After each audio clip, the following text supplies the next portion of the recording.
Imam Muslim meriwayatkan daripada Abi Hurairah radhiyallahu an, dia berkata Nabi SAW bersabda, "Idza shalla ahadukum jumu'ah falyusalli ba'daha arba'ah."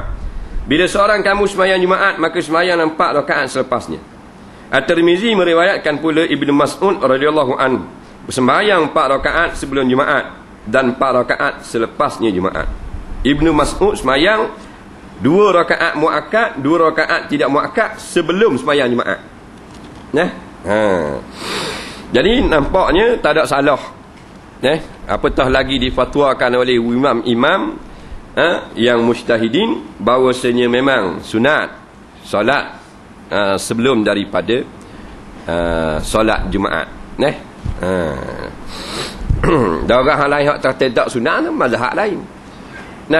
Sebab masalahnya berlaku pada walaupun ada hadis yang meriwayatkan, tetapi berlaku khilaf pada masalah nak mengesahkan sesuatu hadis ataupun apa benda ni sanad. Ni berlaku pula masalah, kadang-kadang tak ada hadis, berlaku pula khilaf. Kadang-kadang ada hadis, berlaku juga khilaf. Pasal apa? Pasal hadis itu dipertikaikan. Hak ni kata hadis ni dhaif, hak ni kata hasan, hak ni kata rawinya siqah, dipercayai kuat ingatannya, mana hafaz. Tapi ada imam dia tak beramal dengan hadis ini kerana dia kata ada kekurangan pada rawi. Jadi masalah ni masalah ulama-ulama. Sebab itulah berlaku juga khilaf walaupun ada hadis. Melainkan hadis tu memang hadis sahih lah. Ibnu Mas'ud radhiyallahu an sembahyang 4 rakaat sebelum Jumaat dan 4 rakaat selepasnya. Ada satu tempat ni bila kita sembahyang 2 rakaat sebelum Jumaat, lepas rambang, mari orang marah. Mari marah. Dia kata bid'ah dia kata. Ni banyak berlaku di negeri Perlis. Marah. Nak sepak terajang lah kalau kita sembahyang sebelum Jumaat. Ini ta'assub. Asabiah melampau. Nak sepak terajang. Nak marah sangat lah. Mana ni pok-pok sunnah sungguh lah. Tapi suruh heboh buat kat Perlis, senyap pok-pok sunnah. Dia main ngatik subhanallah, subhanallah, subhanallah. Ni pok-pok punah sebenarnya. Zahirnya ia merupakan perbuatan yang diikut daripada Rasulullah SAW. Yang ketiga, 4 rakaat sebelum sembahyang asar berdasarkan hadis riwayat Tirmizi, dan dia Imam Tirmizi telah menghukumkan sebagai hadis hasan daripada Ibnu Umar radhiyallahu an bahawa Nabi SAW telah bersabda, semoga Allah merahmati seseorang yang bersembahyang 4 rakaat sebelum asar. Ia ditunaikan dengan 2 rakaat. 2 rakaat sebagaimana terdapat dalam hadis riwayat At-Tirmizi dan lainnya daripada Sayyidina Ali radhiyallahu an. Nabi SAW bersabda bersembahyang 4 rakaat sebelum asar dengan dipisahkan antaranya dengan 1 salam. Jadi 2 rakaat sebelum asar itu adalah muakkad, 2 rakaat lagi tidak muakkad. Dia hadis yang kita pakai buat berhujah itulah hadis sahih dan hadis hasan. Nampak? Hadis sahih dan hadis hasan. Sekarang ni ada pula beberapa pendapat dan suara-suara sumbang yang mengatakan yang kita boleh buat hujah hanyalah hadis sahih. Nampak? Jadi kalau kita dengar baca artikel ni, kita tak ada pengetahuan asas dalam ilmu hadis, kita terpedaya.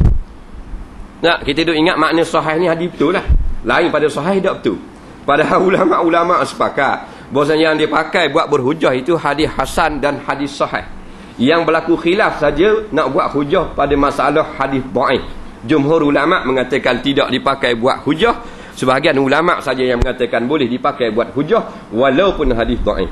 Hadis hasan sepakat ulama-ulama. Timbul pula beberapa orang yang cakap agama dalam surat khabar, dalam majalah internet, hanya nak terima hadis sahih saja. Ini merosakkan ilmu hadis.